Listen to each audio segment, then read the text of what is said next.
Hello guys, good afternoon po, Assalamualaikum.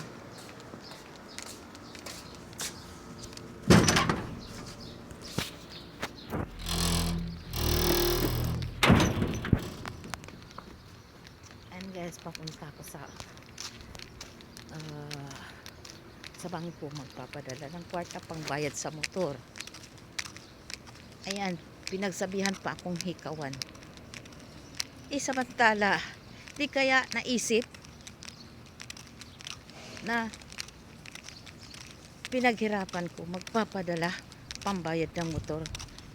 Siya naman ang nagsawa sa kakasakay. Kaya ako nagtitipid kasi pauwi na po ako. Ang OFW dapat lang magtipid para makaipon, para makaumpisa sa negosyo pag uwi pohon. Gusto ko ring umasinso.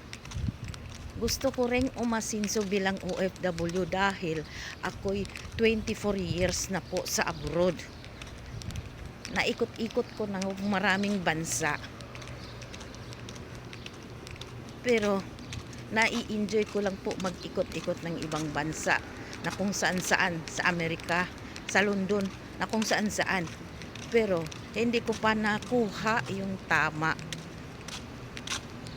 Yung tama, ang ibig ko pong sabihin, yung freedom of income. Yung tipong lumalaki-laki ba ang kinikita. Yung sa akin kasi na comfort lang ako sa sweldo ko na ganun lang, nakukuha ko lang yung hindi ko naranasan noon sa bahay. Kasi noon nandun ako sa Pinas, natural may trabaho pero ang sweldo maliit lang.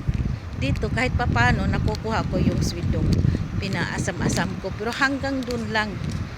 Pinangarap ko ring umasinso, kaya nakaipon naman ako ng kunting puhunan at gagawin ko na po, mag-start na ako kasi marapit na akong uuwi. Subukan ko uli yung pagtitinda kasi sa vendor naman ako nasanay, kaya gagawin at gagawin. Kaya mga OFW, ipon-ipon pag may time. Subukan din nating magnegosyo, pero mag-start tayo sa maliit. Huwag tayong hihinto. Subukan po natin kung saan natin ang gusto nating umasinso. Hasang-hasa na po tayo sa hirap bilang OFW. Nahahasa na po tayo sa ating mga employer. Kamukha sa akin, 16 hours. Ginawa ko na lahat. Mag-ipon, magtipid. Kailangan pa rin po ang tamang strategy. Pero sa akin nga kaso, nasanay kasi ako din sa vendor. Kaya kung saan ako masayang magtitinda, ganun ang imamaster ko. Ito kayon, papunta ako ng office pagkatapos dun sa bangko. Maghihintay lang po. Ayan po yung view ng mountain ng Saudi Arabia. Ayan po yung mountain nila, oh. Ayan. Malinaw po yung mountain ng Saudi Arabia. So, ito ako ngayon. Mag-aabang ko ng free bus. Free bus kasi dito, ang nakaganda dito is free yung bus kung saan ka pupunta. Halimbawa, pupunta ko ng bangko, pero kunting lakad-lakad lang. Kasi kung anytime may bayad ang sasakyan, mahirap po. Ito, maghihintay lang ako ng free bus. Mga OFW, kunting sikap, kunting savings, hindi kunting savings. Kailangan kung ang income nyo 30 mil, magpadala kayo ng 10, 20 ang savings. Hindi lang basta kalahati ang i-savings nyo.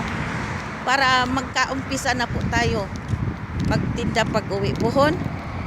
At maglagay din tayo ng kahit 30,000 sa ating MP2 for 5 years. Kasi yung 30 mil, si for 5 years, sit na yan po sa future nyo.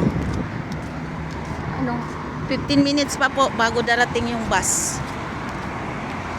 Kaya upo-upo muna tayo habang makipagdaldalan.